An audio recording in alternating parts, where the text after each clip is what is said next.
அனைவருக்கும் இனி வணக்கம். நான் உங்கள் செந்தில்குமார் கண்ணன். இது நம்மூர் நம் உரிமை யூடியூப் சேனல், ஃபேஸ்புக் தளம் மற்றும் வாட்ஸ்அப் குழு. இன்றைக்கு நம்முடைய இந்த பதிவின் மூலமாக நம்முடைய ஊராட்சி நிர்வாகத்திற்கும், நம்முடைய ஊரை சார்ந்த அதிகாரிகளுக்கும், நம்முடைய ஊரை சார்ந்த அரசு ஆளுமைகளுக்கும், அரசியல் கட்சி தலைவர்களுக்கும் நாம் வைக்கக்கூடிய ஒரு வேண்டுகோள் என்னவென்றால், இது தென்மேற்கு பருவமழை காலம் தொடங்கிவிட்டதால் ஊரில் உள்ள நீர்நிலைகள் மற்றும் ஏரி, குளம், குட்டைகள் என அனைத்தையும் தூர்வாரி அதன் மூலமாக நம்முடைய அந்த மழை நீரை சேமித்து நம்முடைய நிலத்தடி நீரை நாம் சேமித்து உயர்த்தி கொள்ளுகிற ஒரு அற்புதமான வாய்ப்பு.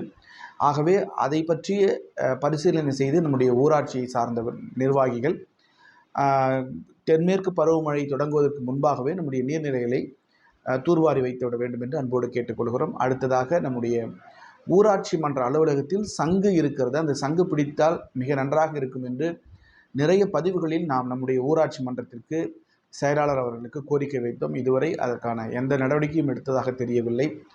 அது பற்றியும் தொடர்ந்து இந்த பதிவில் வலியுறுத்தப் போகிறோம். அதே போல நம்முடைய ஊரினுடைய ஒட்டுமொத்த பாதுகாப்பை உறுதி செய்வதற்காக நம்முடைய தானிப்பாடி என்பது பறந்து விரிந்து ஒரு ஊராட்சியாக மாறி இருக்கிறது. பல்வேறு தொழில் நிறுவனங்கள் நம்முடைய ஊரில் இருக்கிறது. நகைக்கடைகள் முதல் சாதாரண தொழில் பலதரப்பட்ட தொழில் கடைகள் இருக்கிறது.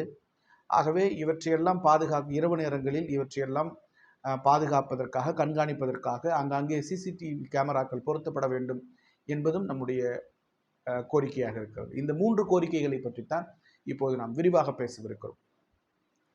தானிப்பாடியில் நம் குழுவின் மூலமாக ஆலோசித்து பார்த்தது, தானிப்பாடியில் சில இடங்களில் நிச்சயமாக நாம் சிசிடிவி கேமராக்களை பொருத்தியாக வேண்டும். அந்த வகையில் சரியான இடம் என்று தேர்வு செய்தால், ஒன்று தானிப்பாடியினுடைய பேருந்து நிலையம், நிழல்குடை பேருந்து நிலையத்தின் மையப்பகுதியில் வைத்து நிழல்குடை முழுவதையும் கண்காணிப்பது போலவும், நம்முடைய பழைய பாத்ரூம்க்கு அருகில் வைத்து அந்த அரசு ஆண்கள் மேல்நிலைப்பள்ளி நுழைவு வாயில் வரை கவனிப்பது போலவும் சிசிடிவி கேமராக்கள் அந்த இடத்தில் பொருத்தினால் நன்றாக இருக்கும். ஊருக்கு உள்ளாக எப்படி ஊருக்கு உள்ளாக நம்முடைய தானிப்பாடிக்கு எந்தெந்த வழிகளிலெல்லாம் ஊருள் வர முடியுமோ அந்தந்த வழிகளிலெல்லாம் சிசிடிவி கேமராக்கள் கண்டிப்பாக பொருத்தப்பட வேண்டும். அப்பொழுதுதான் யார் உள்ளே வருகிறார்கள், யார் வெளியே செல்லுகிறார்கள் என்பது நமக்கு தெளிவாக தெரியும். அந்த வகையில் அடுத்ததாக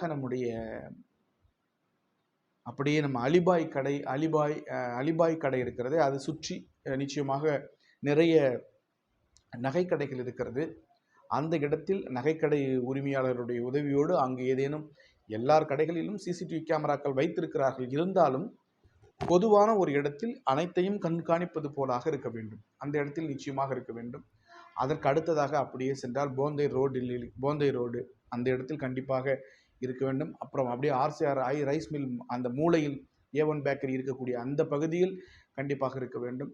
அப்படியே சந்தைமேடத்திலிருந்து செக் போஸ்டில் எல்லா வழிகளையும் கண்காணிப்பது போலாக இருக்க வேண்டும். அப்படியே நம்முடைய கிறிஸ்து ஜோதி ஸ்கூலுக்கு அருகில் இருக்கக்கூடிய அந்த காந்தி சிலை அருகில் ஒரு சிசிடிவி கேமராக்கள் பொருத்தப்பட வேண்டும். இப்படி எல்லா வகையிலும் பொருத்தப்பட்டு நம்முடைய ஊர் 24 மணி நேரம் 24/7 அப்படின்னு சொல்லக்கூடிய 24 மணி நேரமும் 7 நாட்களும் தொடர்ந்து கண்காணிப்பில் இருக்க வேண்டும்.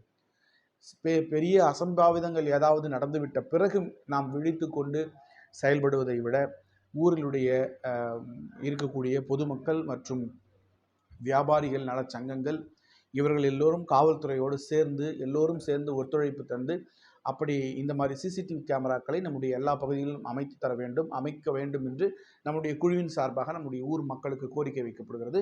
காவல்துறைக்கும் கோரிக்கை வைக்கப்படுகிறது.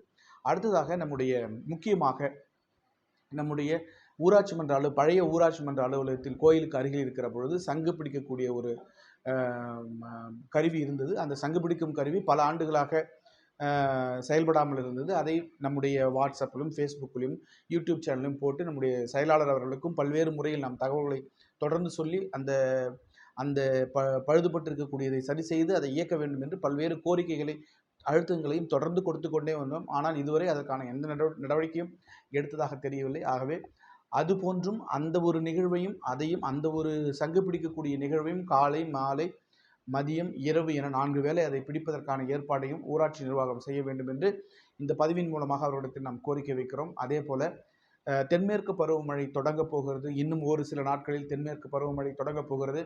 அந்த தென்மேற்கு மழை தொடங்க போவதனால் அப்போது இப்போ அது அது தானிப்பாடி சுற்றி இருக்கக்கூடிய ஏரி, குளம், குட்டைகள், கண்மாய்கள் மற்றும் ஓடைகள் இவற்றையெல்லாம் தூர்வாரி சிறந்த முறையில் பக்க கால்வாய்கள் எல்லாம் அமைத்து தயார் நிலையில் வைத்திருக்க வேண்டும்.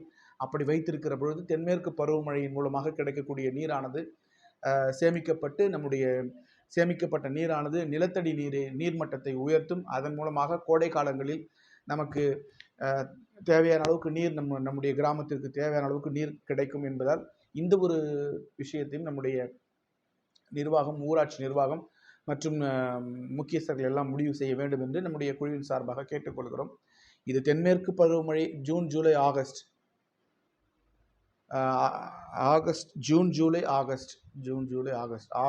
September, October, November, December. July, August, September, October, November, December. July, August, September இந்த 3 மாதங்களும் தென்மேற்கு பருவமழை காலங்கள். அதற்கு அடுத்து வருகிற November, December, October, November, December இது 3 வடகிழக்கு பருவமழை காலங்கள். தென்மேற்கு பருவமழை காலங்களில் நாம் எல்லாவற்றையும் தயார் நிலையில் வைத்து ஓரளவுக்கு நீரை சேமித்து விட்டாலே வடகிழக்கு பருவமழை காலம்தான் நமக்கு அதிகப்படியான மழையை கொடுக்கக்கூடியது.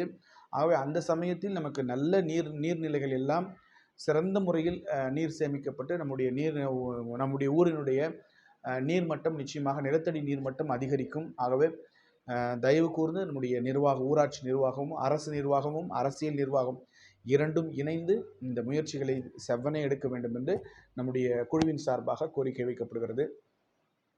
எல்லாவற்றிற்கும் மேலாக இறுதியாக இந்த 3 நிகழ்வுகளை செய்கிற பொழுது இந்த 3 நிகழ்வுகளிலும் தன்னார்வலர்கள் யாராவது விருப்பப்பட்டு பொருளுதவியோ அல்லது உடல் உழைப்போ அல்லது வேறு ஏதேனும் வகையில் உதவி செய்தால் அதையும் ஏற்றுக்கொள்ள வேண்டும் என்றும் நம்முடைய குழுவின் சார்பாக கோரிக்கை வைக்கப்படுகிறது.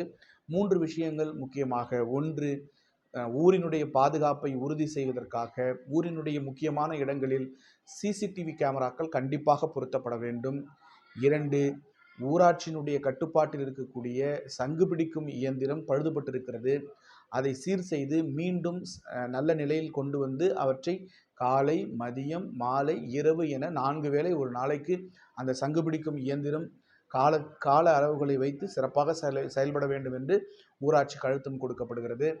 அடுத்ததாக தென்மேற்கு பருவமழை காலம் தொடங்கிவிட்டதால் ஊரினுடைய முக்கியமான பகுதிகளில் இருக்கக்கூடிய குளம், நீர்நிலைகள், குளம், குட்டைகள் மற்றும் பல்வேறு பாசன கால்வாய்களை எல்லாம் தூர்வாரி தயார் நிலையில் வைத்து அதன் மூலமாக நீர்பிடிப்பு பகுதிகளில் நீரை சேமித்து அந்த நீர் சேமிப்பின் மூலமாக நிலத்தடி நீர்மட்டத்தை உயர்த்தி கோடை காலத்தில் வறட்சி இல்லாமல் நம்முடைய ஊரை பாதுகாக்க வேண்டும் என்றும் நம்மூர் நம்முரிமை குழுவின் சார்பாக ஊராட்சியில் உள்ள அரசு நிர்வாகத்திற்கும், அரசியல் நிர்வாகத்திற்கும் மற்றும் பொதுத்துறை நிர்வாகத்திற்கும் மற்றும் அனைத்து விதமான முக்கியஸ்தர்களுக்கும் இந்த குழுவின் சார்பாக கோரிக்கை வைக்கப்படுகிறது. நன்றி, வணக்கம்.